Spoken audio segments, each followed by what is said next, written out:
Welcome to Masters of Self University podcast, your highest source of sacred truths and universal wisdom. Hello, beautiful souls. I'm Rachel Fiori, mystic, spiritual teacher, psychic healer, and founder of Masters of Self University. Join our journey of soul transformation as we deep dive into this latest episode.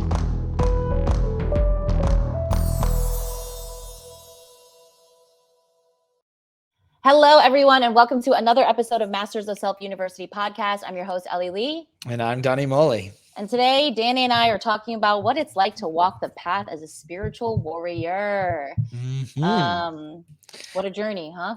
Yeah, I mean, I'm 6, 7 months into starting this work with Rachel in MSU. You're what, 3, 4 months in? Mm-hmm, 5, maybe 5 now. Yeah. No, 4. 4.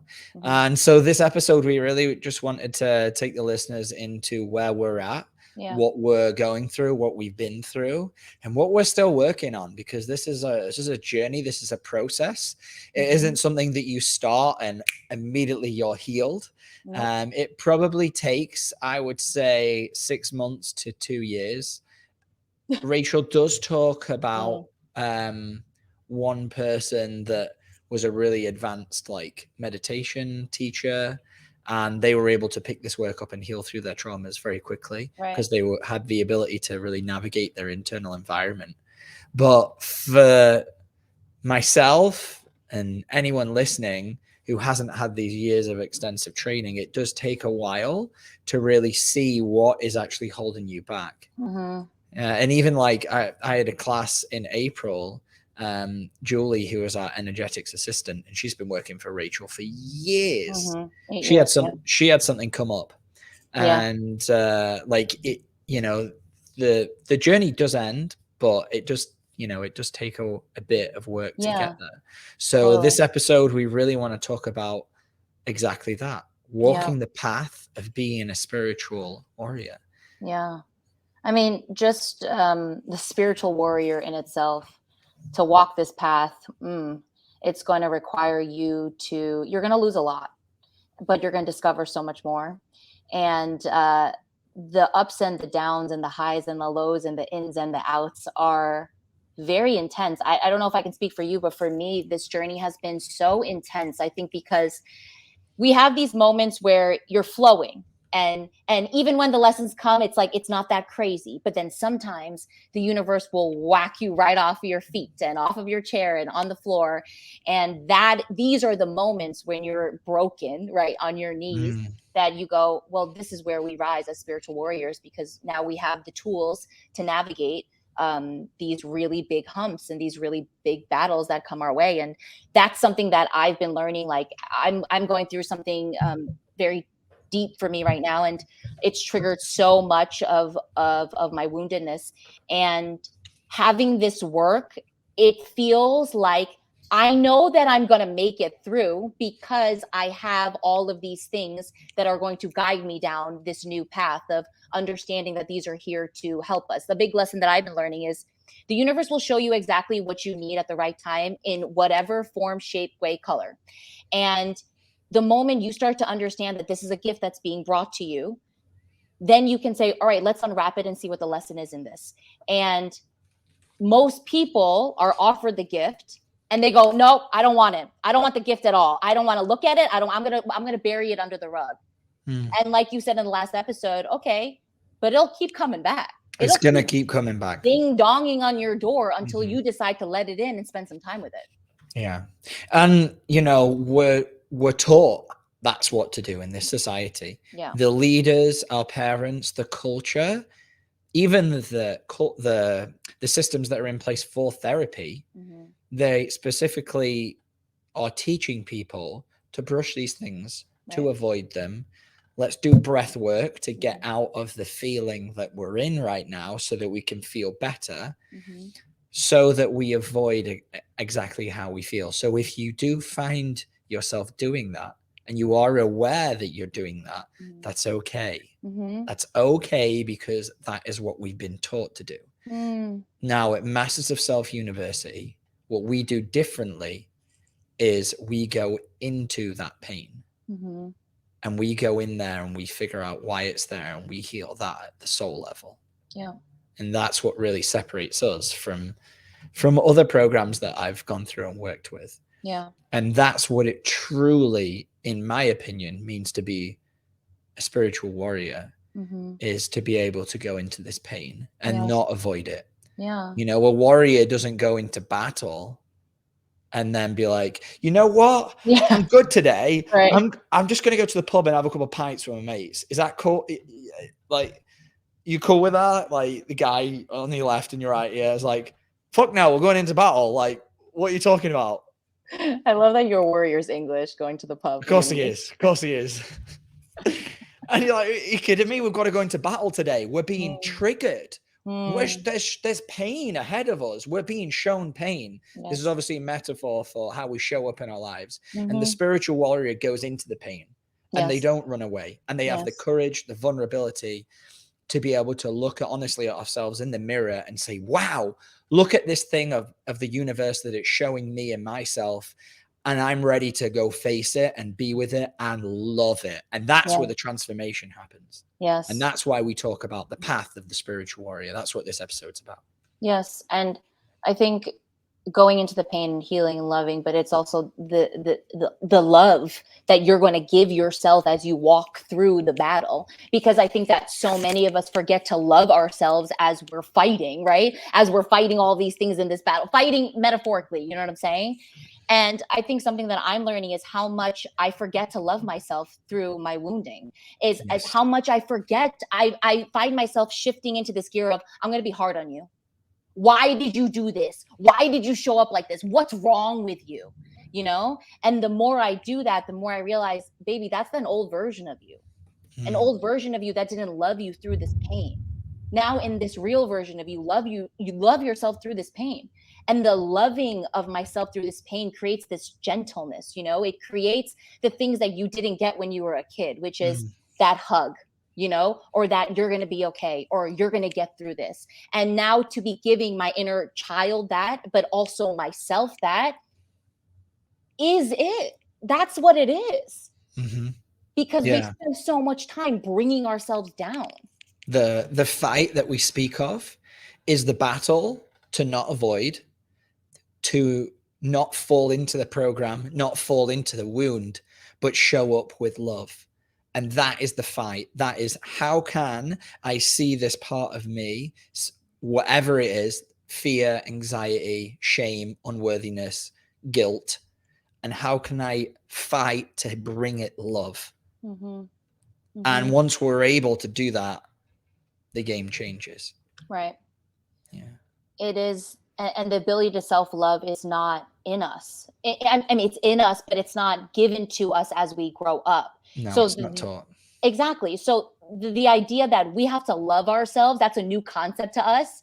That always blows my mind. You know, my friend said to me, she's like, why is it so easy for us to love others, but so hard to love ourselves? I'm like, because we're conditioned not to love ourselves. There's no talk about it at all. And now we're learning to do that.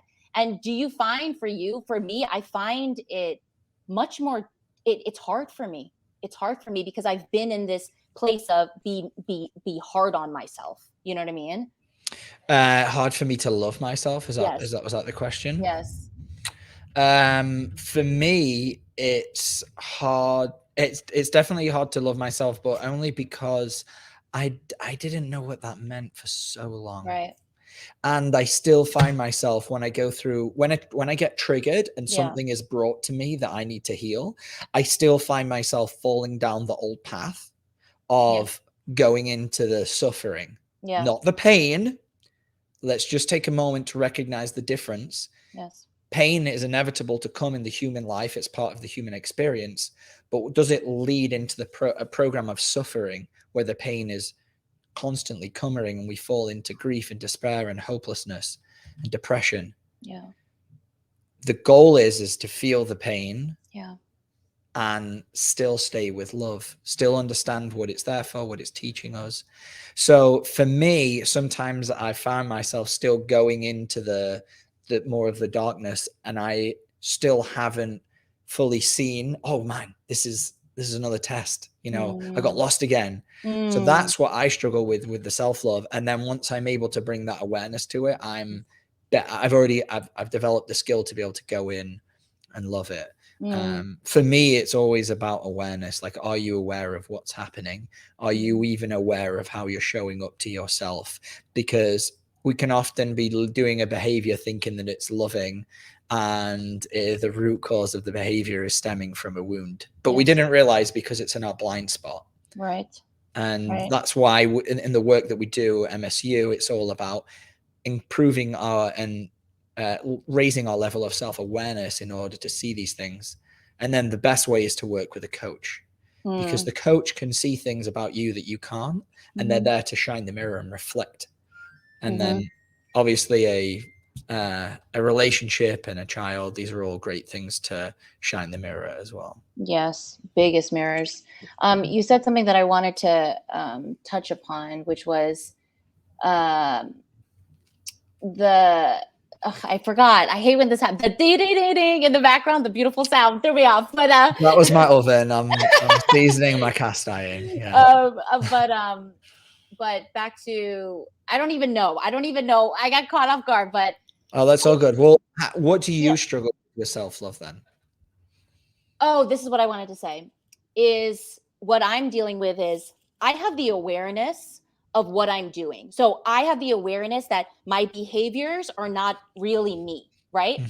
But then I'm not doing the part of going of sitting with that behavior and breaking it down, because there's this part of me that wants to bypass it, because then there's safety that meets me. Do you understand what I'm saying? I need you to go deeper. Explain that one more time. Okay. So I'm so aware of my behaviors, right? So for example, like I'll know when I'm getting too much. I'll know when a boundary's been crossed. I'll know when like I feel uncomfortable or something's not okay with me.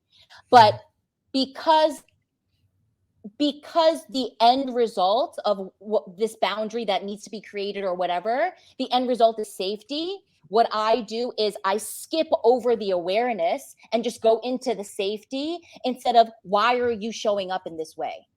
And then breaking that down. Do you understand what I'm saying? So it's like the awareness is there, but I'm not going in and grabbing it out. And so I'm now being aware that I'm not doing that. Does that make sense? Yeah, like you're missing a step. Yes. Yeah. Exactly. And it's causing you to not go in. Right. I know, and then it causes suffering. Yes.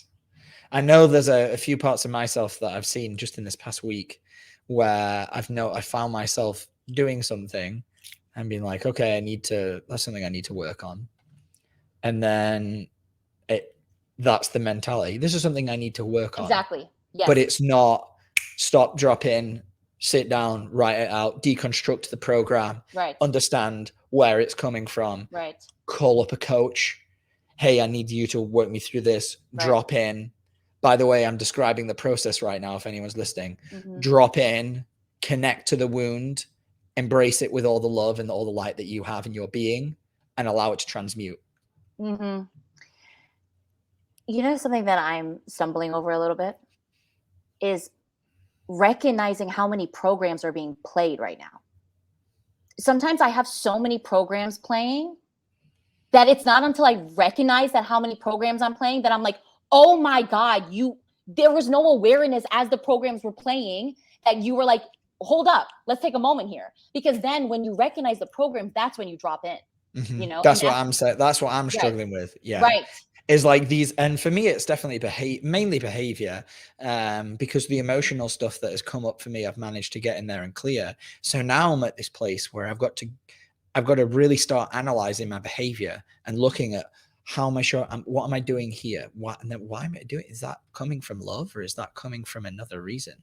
And then, as I said, like, I'm not aware that I'm skipping over something like this point of awareness, because there is a golden nugget in there that I can go in and heal. And then the behavior the behavior can come from choice, not from the program. It's not automated. The programs are going to run. Yes. Yeah. They're always going to run. Yeah. I really wanted to harp on this. I want to talk about suffering because this past week, I feel like I went into suffering a lot, like easy. easy, like just slipped right on in, you know? And as I'm feeling the suffering, there's this awareness, right? Of being like, we don't need to have this. We don't need to do this. We don't need to be here. This is just another program that you're playing out, which is something triggers me. I'm in pain. So let me go be in more excruciating pain and suffer. When in reality, what we're talking about is the human experience will have pain. This earth is the school of lessons. You are here to learn. And so pain is a part of the human experience, but the suffering is where we get caught in the sauce. We get lost in the sauce when it comes to suffering.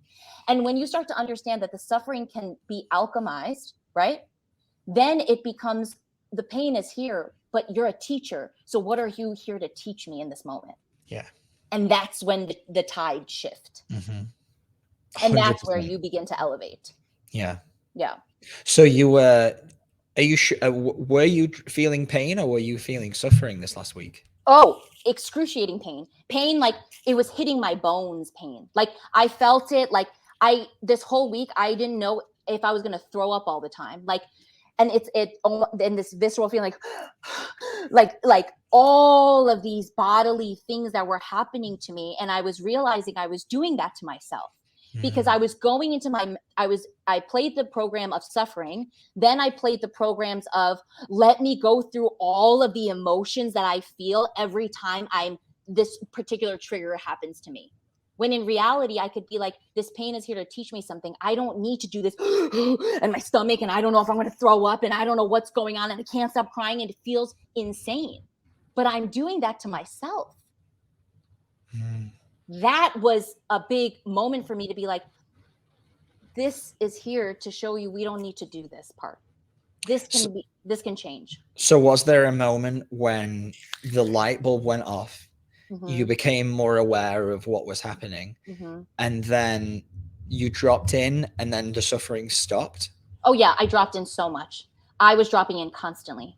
But something that I realized too is like sometimes the pain feels so intense that it's hard for me to drop into my heart because the programs are running, and my ego is attaching to like all of these programs, and then I can't even reach my heart.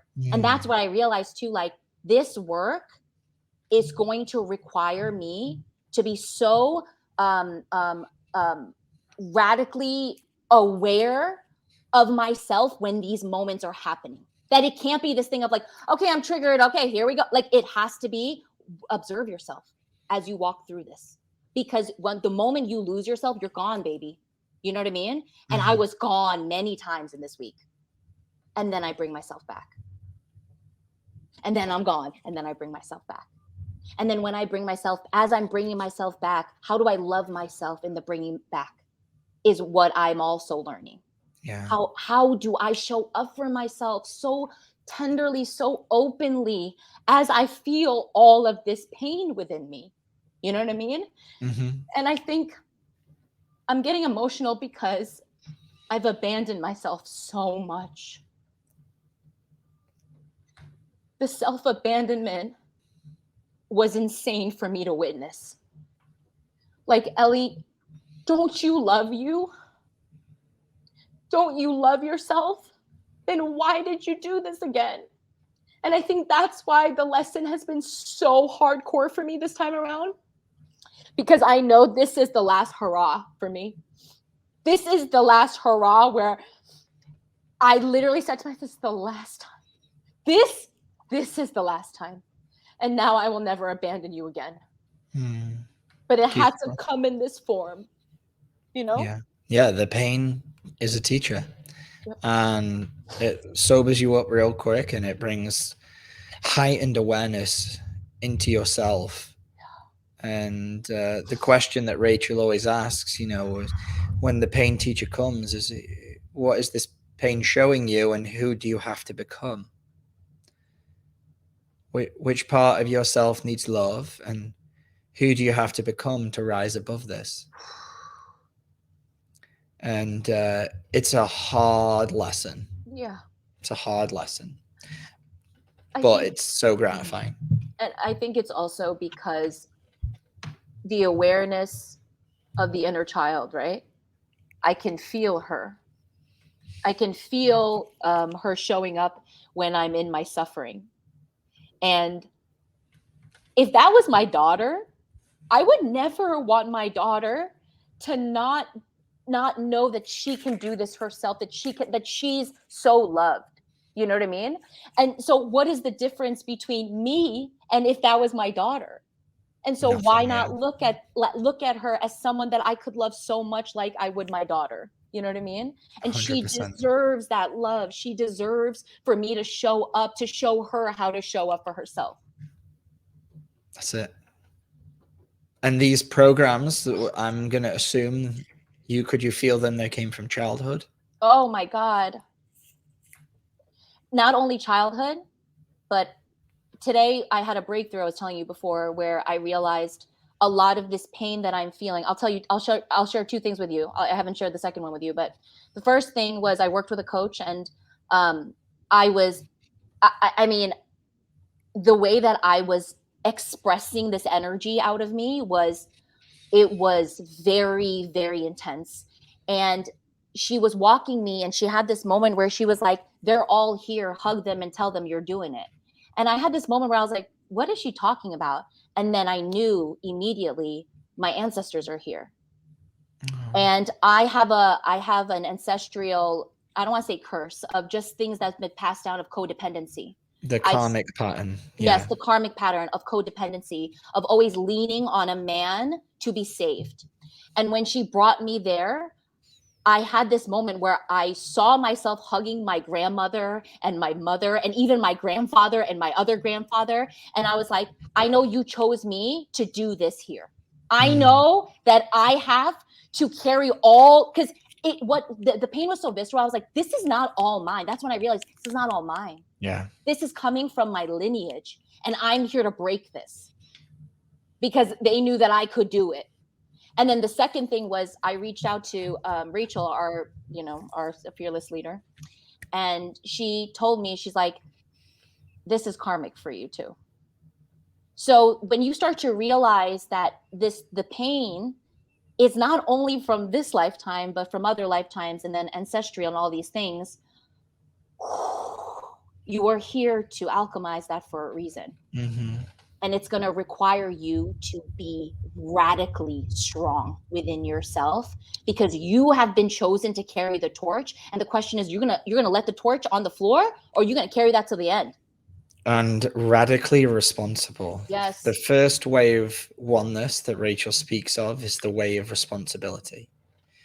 And it is our generation, or this lifetime of this present moment, that is going to go in and heal all the karmic patterns that have been repeating themselves over and over again for hundreds and thousands of years in the human species. That all ends now. And we get to be the ones to not carry these karmic patterns. And we're talking about the big one in my family, powerlessness. We're talking about unworthiness, codependency. These things have been passed down generation to generation.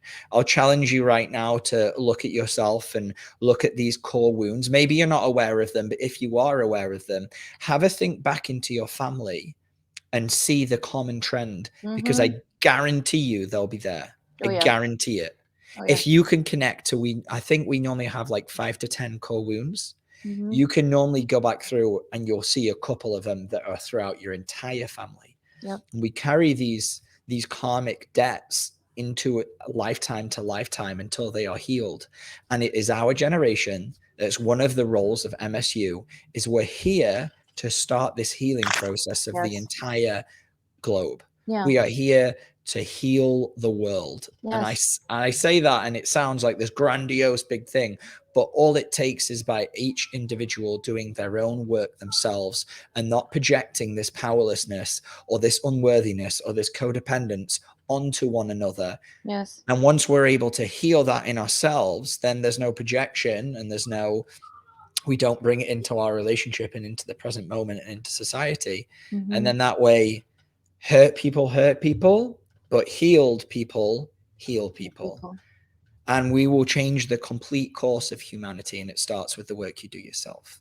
Yes. And don't think that just because I'm talking about something on a global scale, that it means that, oh, well, other people will take care of it. No, the way of responsibility starts with yourself. And you have a divine responsibility to the entire planet to do this work, to go in and heal yourself.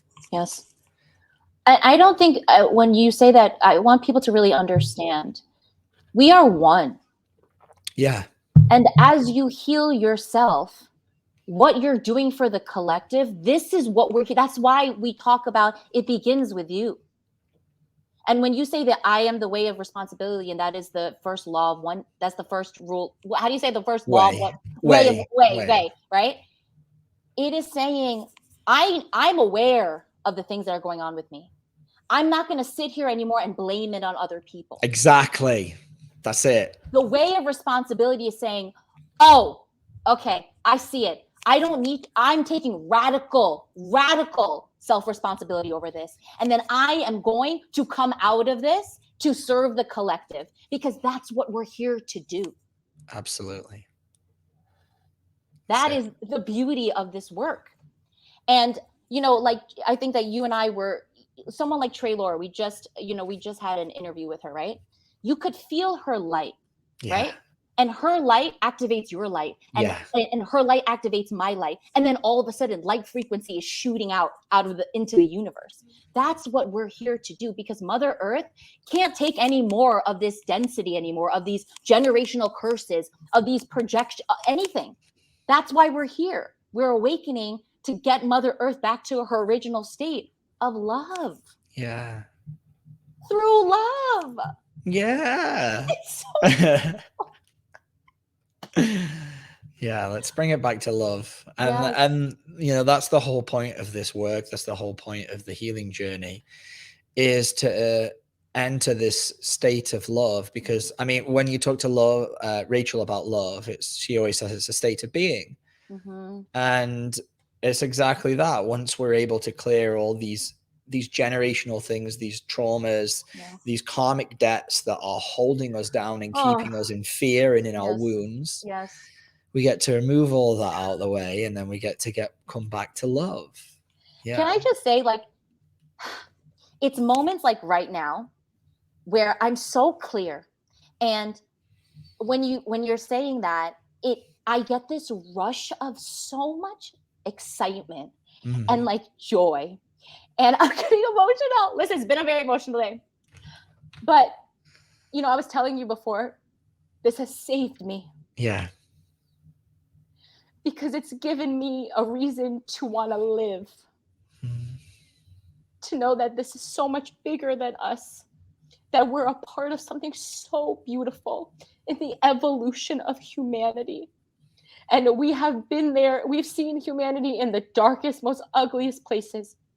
And to know that the work that we're doing individually is shifting that, it overwhelms me sometimes, because I'm like, this is so effing awesome.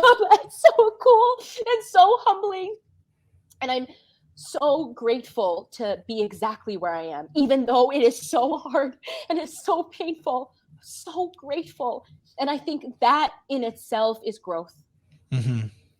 That in itself is, look how far we've gone. And, I think you too, you're a perfectionist, and me too. I'm so hard on myself. And like, especially with this journey, like, you want to do it in this very, like, almost like this masculine way of like, got to make sure I know everything, and I got to be on top of the wisdom. And like, I'm going to be that person that walks in. And when you start to understand the ego and how even in this journey, it wants to attach to things, it's so beautiful of knowing that we don't need to do any of that anymore.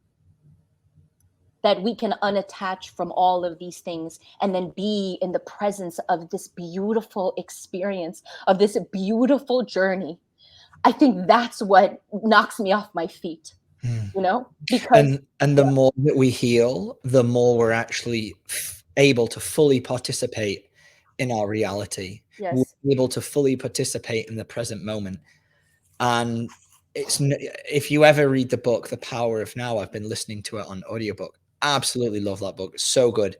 by Eckhart Tolle or Tolle. Changed my life. So it's so profound. But he talks all about the present moment and the power of right now. And you are not able to fully sink into the power of now if you're trapped in the past because you're running a program from childhood. Right. So as much as I love that book and it's great, one of the things that it, you know, it doesn't address, or maybe it does, maybe I'd have to look at it a little deeper, but to be able to get into the power of now, you have to first heal the past. Yes. And so where I'm at in my journey, I know we wanted to talk about kind of where we're at. Yeah. What is, I've got all the big traumas that I was kind of feeling from childhood. They're all kind of gone. I drop in and it's normally quite pleasant. And there's not like before, when I would drop in, I would feel immense amounts of pain, immense amount of sort of sadness that I didn't process when I was a kid. I'm also a HSP, a highly sensitive person. So there's an extra layer of healing that you had to do. And so the way that I see it is when I was dropping in, I can reflect back, you know, there was one day I spent 8 hours and I was just crying the entire day, connected to my heart, just bringing through the pain that I didn't feel as a child, the pain that I was taught to suppress and repress. And it was locked in me and it was always wanted to come out. So now all of that's kind of gone. And now I'm left to go into my psyche and start decoding all my behaviors. So I'm going in right now and I'm looking, okay, how, like, oh, I felt why didn't I show up on time to this thing? You know, why did I go to the gym today? Was it because I wanted to feel healthier, or was it because I wanted to escape what was going on inside of me that day? And just really getting, there's a word that Trelaw used in the last podcast, which is perfect, and it's really getting curious. Yes. With everything. Oh my God. Yeah, you've got to get super curious. Once the big things go away, there's still stuff. Like I can still feel there's things, and I can intuitively, I know there's parts of me that need love, and there's parts of me that I'm not seeing, and that they're affecting the way that I'm showing up. But in order to get there, I'm kind of not stuck, but the healing journey comes for me in waves, and I'm on the down part of after the second big wave, and I'm waiting for the third one. And I had a really powerful coaching session yesterday, which allowed me to tap into a little bit more of what was going on and how I'm showing up to things. And it was fabulous. And the feeling I get once I move through something, it's enough for me to stay devoted to this path. Because where I'm at now, I could easily just, okay, I'm healed. I've done the program. I'm good. You know, I could easily do that and walk away, and there's still stuff going on underneath. There's still stuff that I'm aware of. And it's only from devoted practice of going in every day, dropping into your heart. And then when you don't, you know, you notice yourself not showing up exactly in a loving way, or you notice a behavior, for example, with someone that you're romantically interested in, something that you're doing. My big thing was emotionally detaching, disconnecting. Okay, well, why am I doing that? What is the thing within me? What is the part of me that I need to go in and love and heal? And so that's kind of where I'm at. I'm still in the process, and I want to dig through and have a look what's left to be loved.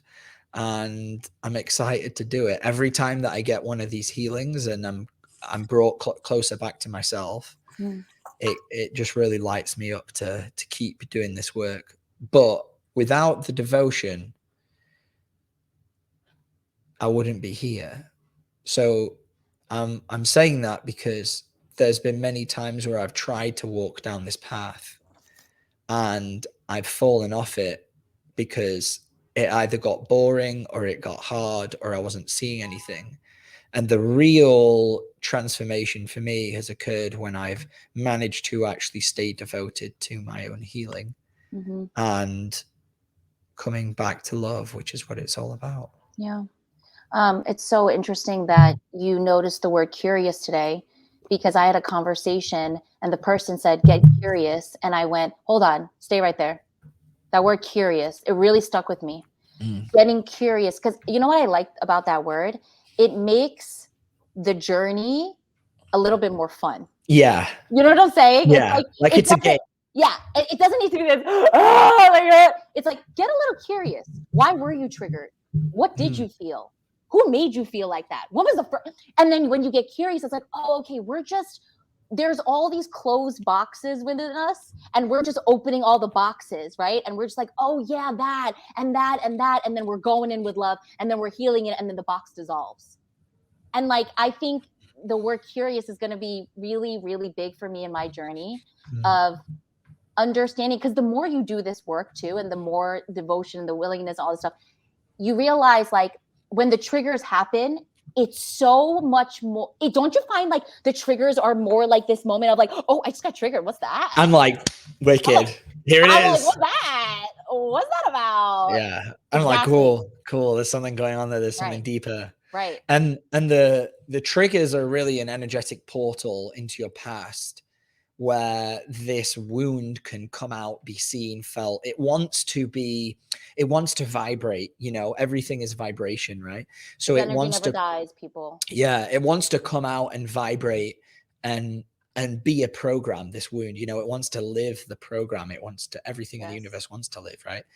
And so as this thing is getting triggered, as whatever it is vibrating at that certain frequency, maybe like for me, I remember talking about on one podcast, it was just from what I was in Batman, and it was the darkness of the vibe was triggering some darkness in me, which caused me to feel guilt and shame. And so these moments when we get triggered, we now love them. Yes. And we're like, yes, more work to be done. Yes. And I think this is where humanity is heading, is we are willing to go in, and there's like an excitement with it, because when the other side, we can't even describe the other side, because as we heal and we get those little moments and taste of our true selves, it's infinite. That's why the healing can stop at one point, but the evolution never ends. So then how much can we evolve in this life? That excites me. Yeah. You know what I mean? Yeah. The whole journey excites me, because I'm somebody who loves a good adventure. And for me, I see this like the adventure into myself. It's the journey going within. And you might listen to that and be like, what the hell is he talking about, journey within? But when you start going in, you'll notice that there is an internal landscape that you have to navigate within yourselves. And sometimes it will bring up unsavory emotion that you don't want to look at, and that's the moment that normally that journey ends, because we get back out and like, yeah, I don't really want to do that. Sounds gross. But to get curious about whatever it is that you're feeling, the way I do my practice, obviously whenever I get triggered, I drop in and I drop it as much as I can, but I like to sit down before I do anything. I try and sleep with my phone on airplane mode, so I've got no outside influence at all. And feel free to use this method and let me know how you get on with it. I'd love to know. But wake up in the morning before you do anything.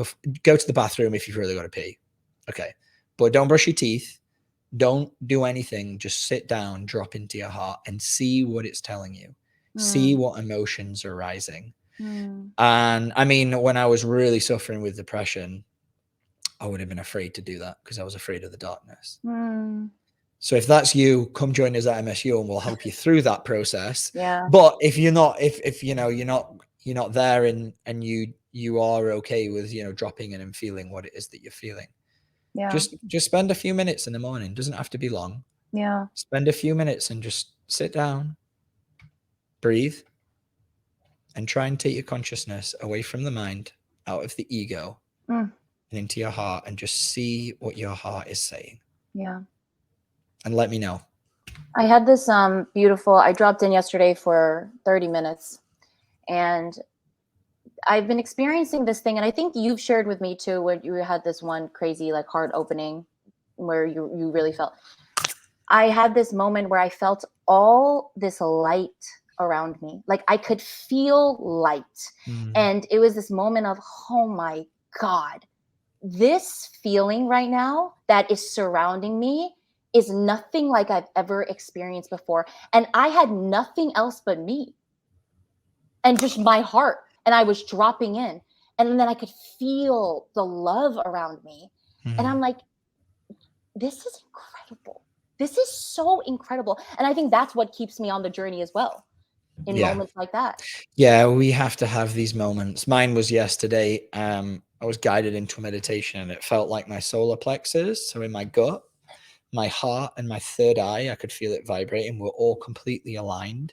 And I was looking at some events in my life which I didn't have clarity on because I was acting out of wounds and programs, and I was seeing everything for what they were and very clear. And it's these moments that fuel the devotion to go in further and keep doing this work. And if you stick the course, if you stay with it, stay with your heart and stay with yourself, and you do the work and you clear all these wounds, it will be the best thing that's ever happened in your entire life, apart from maybe having a child, because I'm sure that's pretty dope too. But it will change the course of your life. Yeah. And it will be one of the best things you could ever wish for. I think for me, since I've dealt with so much sadness and depression as a kid, for me, this journey is the saving grace, because I feel depression, all of that, so like near me. Like it's always trying to like tiptoe into me, you know, it's always trying to get in there. And I think for me, this work requires me to face that straight on, like face it straight on, look at it dead in the eye and going, we're not doing this. And actually, I'm going to change you into something else that's really going to help me in this life. And so I stay on, and I dedicate this because I know, I say this all the time, I know what it's like to want to die. I really know what it's like to not want to be here anymore and not understand this existence. Yeah. And to be in this place now where I understand this existence, and then I know that I don't need to suffer, that I can love, I can choose love all the time. Love is always there. Love is you. Love is within. And to know that, and that I don't need anything else outside of that, that's the thing. That's the thing. Yeah. So for anybody out there, if this is calling you, because I can feel the energy of you guys at home listening to this right now, and I know if you've made it 42 minutes in, there's something about this is calling you. Was that the rain outside? That's the thunder. Yeah, there's Beautiful. a big storm. Beautiful. That was what is it, Poseidon or whichever god is just raining down and saying, "Take the leap." Yes, take the leap. The journey within. Yes, the universe is throwing you a little curveball with this gift. Take the curveball and say, "Let's go," because this will change your life.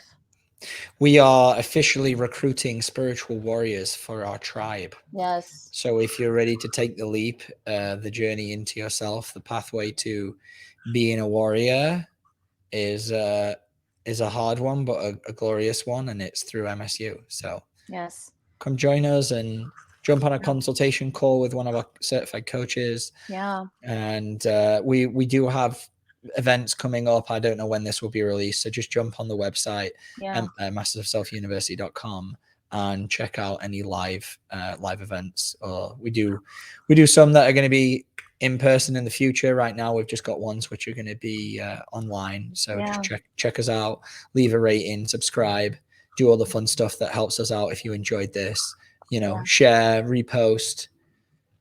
I'm sure you know how to use social media if you're listening to this, so let's go. Yes. And thank you guys so much for being here. You're showing up for yourself just by listening to something like this. And so we're so in gratitude for that. We love you guys so much. Until next time, we'll see you guys then.